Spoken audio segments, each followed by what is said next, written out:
nos hablan del gran Stalin, de cómo incluso lo sitúan sus detractores, cómo hablan otros, incluso su máximo enemigo de Stalin, y cómo también Stalin, con inmensa humildad, habla de sí mismo. ¿Cómo pueden a mí compararme con Lenin? En algún momento dijo. Y ese tipo de citas y otras sumamente importantes, como Churchill, como el mismo Hitler, se refería de que no podía permitirse que en la Unión Soviética se reproducieran más hombres del nivel y del temple del gran camarada Stalin. De eso y de, sin duda, muchas otras cosas más, nos va a plantear hoy día en su exposición Jaime Canales Garrido. Un aplauso fuerte al camarada.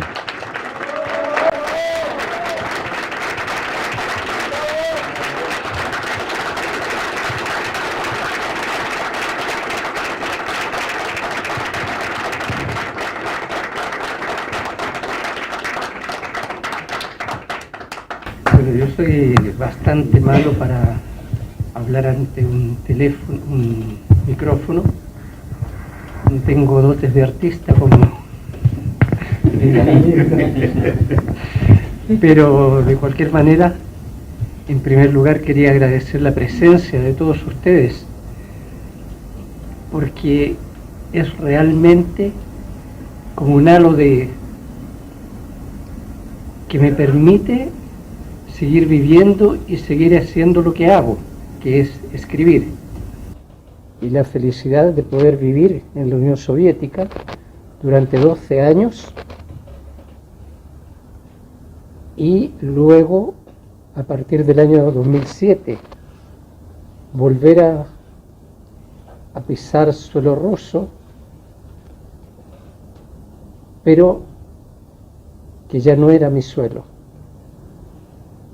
porque lo considero que es un suelo ajeno y que está totalmente reñido con nuestra manera de ver el mundo. Eso debido no al pueblo en sí, sino que debido a las autoridades que infelizmente tiene en este momento Rusia y que son el resultado de la gran traición que tuvo lugar entre los años, la peor de las traiciones, entre los años 85 y 90 del siglo pasado. Bueno, yo llegué a la Unión Soviética el año 67 y por cierto que iba con una cierta aprensión. Yo eso relato un poco en el prólogo del primer libro que escribí, que era La Génesis, Vida y Destrucción de la Unión Soviética. Porque realmente en ese entonces en Chile se hablaba mucho de Stalin, pero en términos muy negativos, incluso dentro de la organización en la que yo militaba, que era la Juventud Comunista de Chile. Yo continúo siendo miembro del Partido Comunista de Chile, solo que no milito. Y no milito porque tengo una vida itinerante que no me permite hacerlo. Pero de cualquier manera, no es por halagar a los presentes, ni halagar a Eduardo, a nadie, pero la verdad es que me siento, leí el manifiesto de ustedes, aún no hemos hablado sobre eso, pero ya hablaremos, y me siento, por cierto, más identificado con los planteamientos ideológicos y políticos del Partido Comunista Acción Proletaria que con los de mi partido. Pero eso no está reñido en todo caso, absolutamente con nada. Volviendo a lo de mi llegada a la Unión Soviética, cuando llegué a Moscú, lo primero que vi fue esa arquitectura monumental que me pareció a mí que eso debería haber sido construido por cíclopes, y me recordaba un poco lo poco que conocía en ese entonces sobre la arquitectura griega o las grandes construcciones que en tiempos muy pretéritos habían sido llevadas a cabo. Lo otro que me sorprendió fue que llegando a la Unión Soviética vi alegría en las calles, tranquilidad y alegría. Y noten que ya se trataba de un socialismo decadente, que estaba siendo paulatinamente destruido, desmontado. Pero el nuevo hombre que había creado, porque eso hay que... Ahora voy a hablar un poco de Stalin, que se debió precisamente al papel que jugó Stalin como gran formador de cuadros. Ese hombre nuevo todavía subsistía en la Unión Soviética de los años 60, finales de los 60. Y cuando aprendí a hablar ruso, y lo aprendí a hablar rápidamente porque pasaba mucho tiempo en la calle, con perjuicio de la facultad, y podía comunicarme con los soviéticos, les preguntaba su opinión sobre Stalin. Y me van a creer que nunca escuché una opinión negativa. Y cuando preguntaba sobre Khrushchev, que hacía solamente 3 años que lo habían destituido de sus puestos, porque esto fue el año 67. Bueno, escuchaba todo tipo de epítetos negativos sobre Khrushchev. Y desde entonces surgió en mí la gran duda, y de ser un individuo que tenía una posición un tanto anti-stalinista, viviendo en la Unión Soviética, esa posición se fue neutralizando. Bueno, pasaron los años, terminé la facultad, precisamente en el momento en que teníamos que viajar a Chile, pero viajamos el 26, le contaba a Jorge, el 26 de septiembre, porque traíamos la biblioteca de la Jota, viajábamos en barco, no en avión. Hicieron una excepción con nosotros, pero viajamos el día 26, el día 11, el día más aciago de nuestra vida, llegó. Entonces a mí me habían ofrecido ya hiciera un doctorado, pero lo iba a hacer por correspondencia porque yo me venía a Chile. Entré a hacer el doctorado y en ese entonces, bueno, comencé a trabajar me llamaron del Comité Central del Partido, que ya estaba operando en Moscú. Primero estaba solamente Voló de Teitergom, pero después llegaron otros camaradas de la Comisión Política y comenzó a funcionar el Comité Central. Y me llamaron para trabajar primero en la Comisión Económica. Comencé a trabajar en la Comisión Económica, pero como era bastante joven y hablaba supuestamente bien el ruso, me fueron transformando en un individuo que iba a todos los mítines de escuelas, de grandes manifestaciones, y fui conociendo a mucha gente. Y finalmente terminé representando en varias conferencias y eventos importantes a nivel de toda la Unión Soviética, terminé representando al Comité Central de la Juventud Comunista, porque nuestros dirigentes, en particular Gladys Marín, no podía ir porque andaba siempre prácticamente fuera de la Unión Soviética. Y ahí conocí gente muy interesante. Nunca olvido a un general.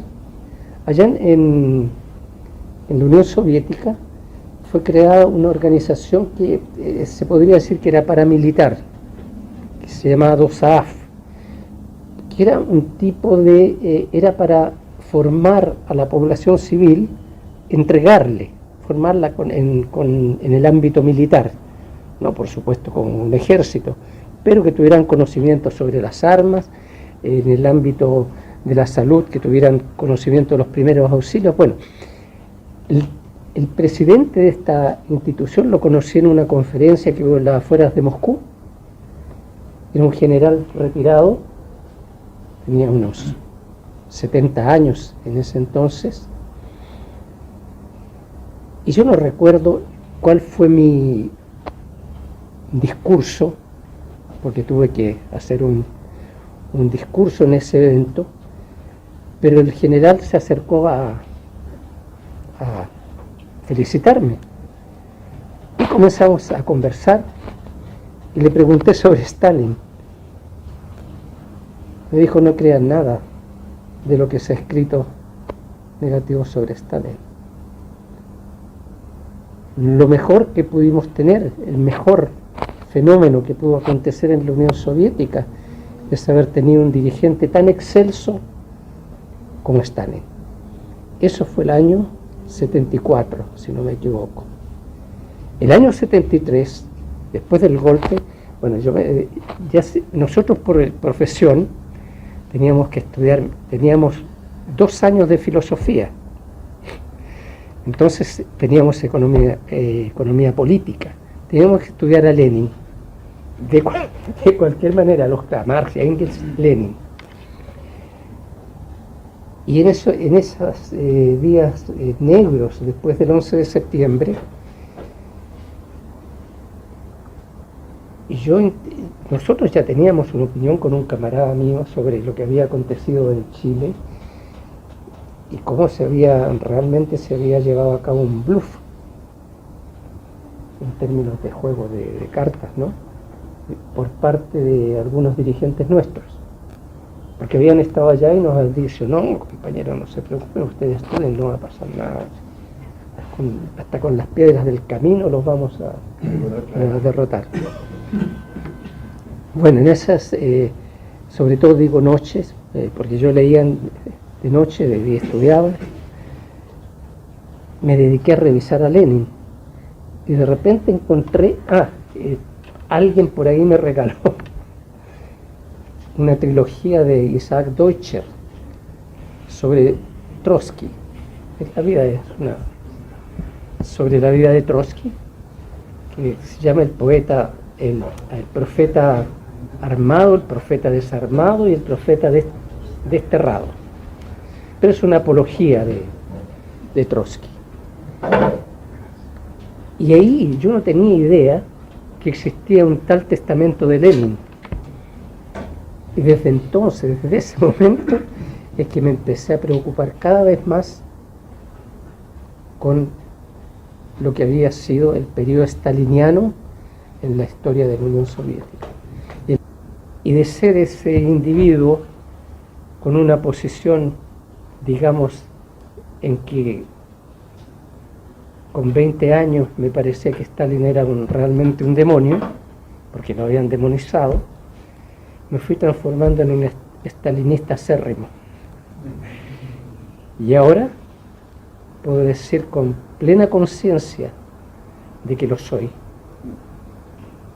Pero aquí, por ejemplo, es una parte, esto ustedes no lo conocen, pero es una biografía de Stalin, que son en 3 tomos, pero aquí hay solamente 2 tomos. Lo que pasa es que es muy voluminoso el texto, entonces falta el tercer tomo, que también va a ser en 2 partes. Y luego este primer tomo se va a dividir también en 2 partes, así que van a quedar 6 libros. Esta es la segunda edición ya que apareció en España.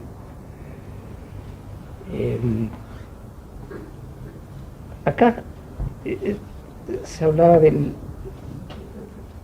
una situación que es muy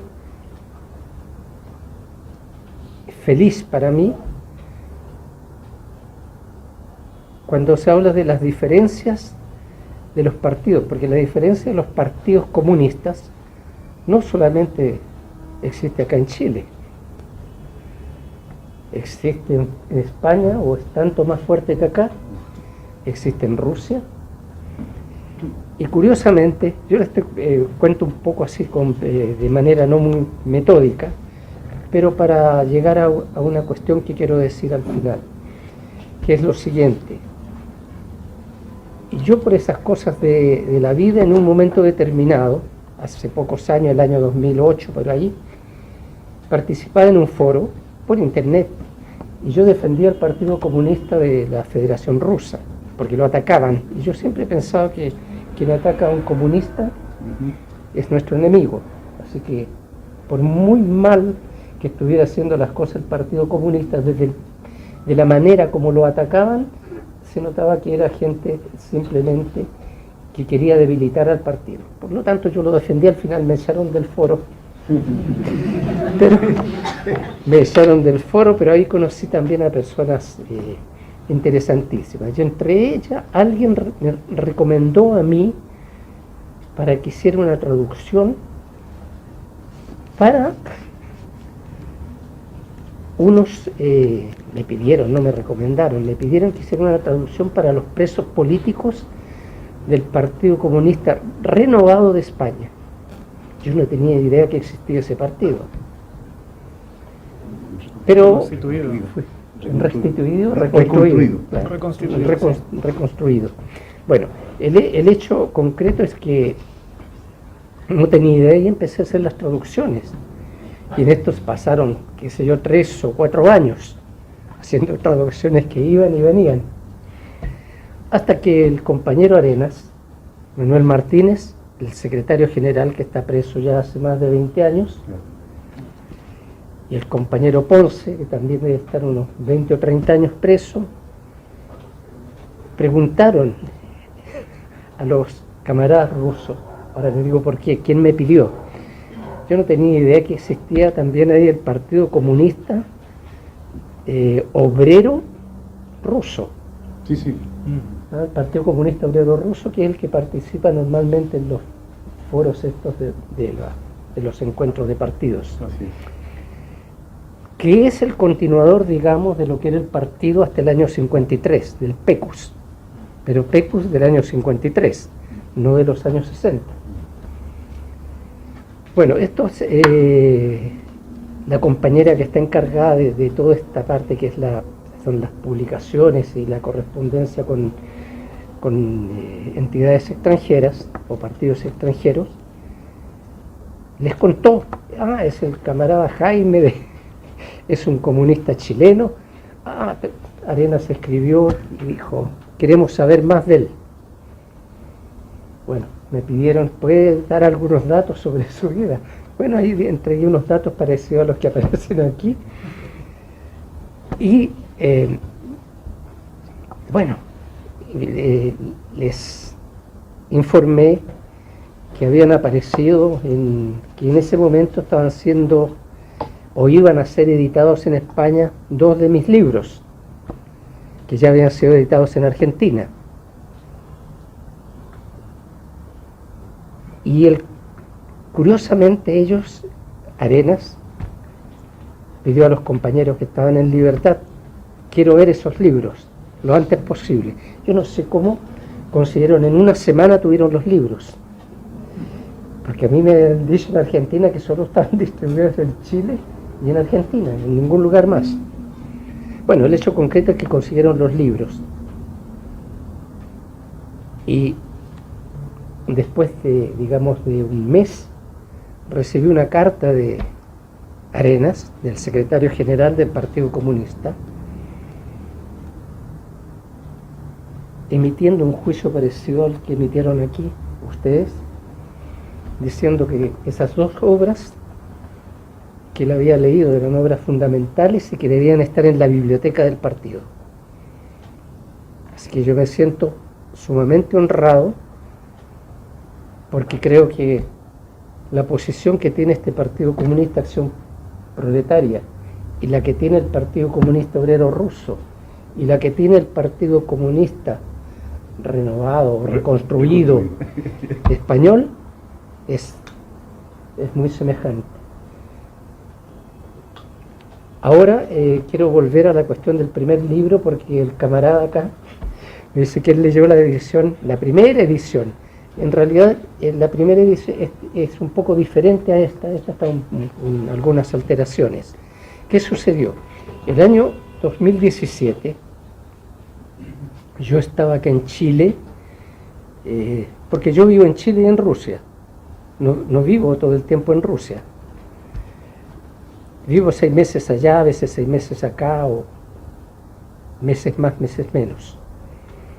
Estaba acá, eso fue en el mes de abril, y se acercaron a mí compañeros del Partido Comunista, y sabían que yo escribía, lo sabían desde muchos años atrás. Me pidieron que escribiera un artículo sobre el centenario de la Revolución Socialista de Octubre, para publicarlo, porque iba a haber un encuentro de especialistas egresados de las universidades soviéticas y de otros países socialistas. Me convidaron, por cierto, a participar en el encuentro. Luego se acercó un compañero para nuevamente insistir en lo mismo. Bueno, yo viajé a Rusia. El encuentro acá iba a ser no en noviembre, sino que en septiembre, cuando debe ser en noviembre. De modo que el tiempo que tenía yo era bastante poco para escribir un artículo bueno. Pero como tenía tantos materiales, comencé de todos mis materiales a buscar un poco, porque la idea mía inicialmente, cuando decidí escribir sobre la historia de la Unión Soviética, era escribir una trilogía que estaba compuesta así. Era una parte teórica, que mucha de esa parte teórica está acá, pero esta es una crítica a Orlando Millas. Es una crítica a Orlando Millas porque en sus últimos meses de vida se transformó en un perfecto anticomunista por sus posiciones. Eso se puede leer en las memorias, en el 4º tomo de sus memorias. Y yo, que crecí cuando ingresé a las Juventudes Comunistas, siempre lo vi como un maestro para mí, a Millas. En primer lugar porque era un polemista de fuste, un muy buen tribuno y con un conocimiento muy acabado, por lo menos para mí en esos tiempos, del marxismo-leninismo. Y luego tuve la suerte de trabajar con él en la Comisión Económica del Comité Central del Partido en Moscú.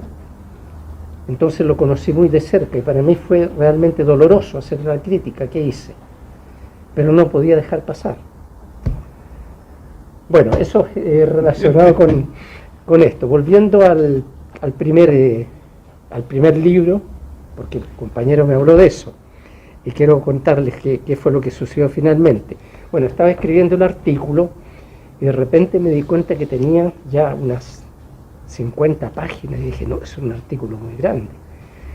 Pero había tomado cosas, dije, parecía un collage de cosas, ¿no? Y yo quería que fuera una cosa excelsa, dentro de lo posible perfecto. No siempre busca la perfección, pero pocas veces la alcanza. Entonces continué escribiendo y en un momento determinado ya tenía 70 páginas escritas y vi que no lo podía. Siempre yo recuerdo, no sé por qué, cuando todavía este individuo, Vargas Llosa, era un buen escritor, recuerdo que tenía, lo último que me pareció a mí de bueno que escribió es El escribidor y la tía Julia. Y ahí el personaje es un individuo que escribe para radionovelas o radionovelas, ¿no? Escribía los guiones. Entonces, en toda esta vida agitada que él tenía con su amor por la tía Julia, que realmente era su tía, ¿no? Se enamoró de ella, supuestamente. De repente se empezó a dar cuenta que no podía dominar, que no se recordaba lo que había escrito, y se le transformó en una cosa inasible, que no la podía tomar y dominar. Fue lo que me ocurrió a mí con el artículo este. De modo que seguí escribiendo y se transformaron en 270 páginas. Pero resultó un libro. lo fui dentro del tiempo que tenía, imagínense, 270 páginas en 4 meses. O sea, tenía que escribir. Aquí les cuento otra anécdota. En alguna oportunidad le preguntaron a José Saramago, una periodista, le dijo, don José, ¿cuántas páginas usted escribe por día? Saramago, que era muy socarrón, le dijo, ¿páginas? Le dijo, no, páginas. Mire, dice, cuando estoy bien dispuesto, cuando tengo realmente deseos de escribir, media página por día, una página.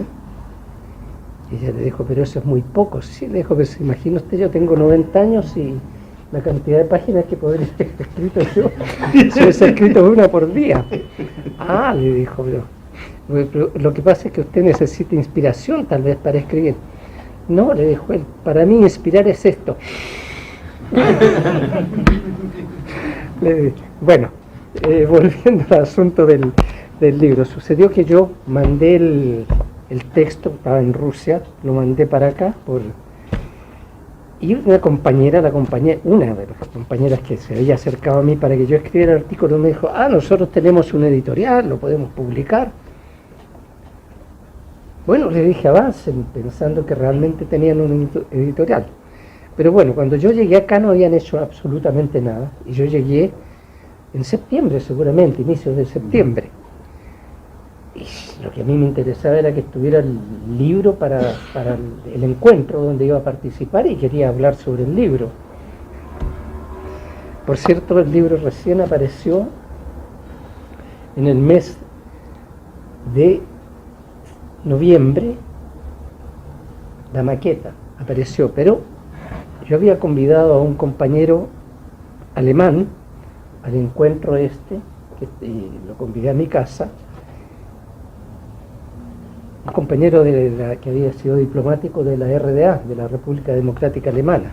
Había sido primer secretario de la embajada en Mozambique, pero a él yo lo había conocido en los años 70 en la URSS, en Moscú, porque él estudiaba en un instituto y andaban ellos siempre cuando había actividades de solidaridad con el pueblo de Chile. Ellos tenían un conjunto y él estaba en ese conjunto y andaban tocando con sus camisas azules, guitarra y cantaban. Bueno, después imagínense la sorpresa, después de no sé cuántos años me encontré con él en Mozambique y después algunas veces nos encontrábamos en Portugal, porque Portugal para mí pasó a ser una tierra muy querida, por el hecho de haber vivido en Mozambique muchos años. Conocí a muchos portugueses, muchos amigos, tuve. No muchos amigos, muchos conocidos, pocos amigos. Y el hecho concreto es que cuando me entregaron el libro, mi amigo, que se había comprometido a traducirlo y a publicarlo en Alemania, lo recibió cuando él viajaba, lo recibió en el aeropuerto. Y yo no tuve oportunidad de leer la maqueta. Y por supuesto que si yo en 4 meses escribí 270 páginas, imagínense que ni Saramago era capaz de hacerlo. Por supuesto que había muchos errores. Y el texto original, con todos sus errores, fue lo que está en la maqueta, en ese libro. Es lo que tú leíste. Que es la maqueta. Por lo tanto, esa es la historia. Esa es la historia del libro. Pero bueno, ya creo que he hablado bastante, he abusado de vuestra paciencia. Y una vez más les agradezco su presencia aquí y agradezco a ustedes. Muchas gracias. Antes de esto, quería entregarle esto al camarada Eduardo Artés. Es un regalo para nuestro secretario. Gracias.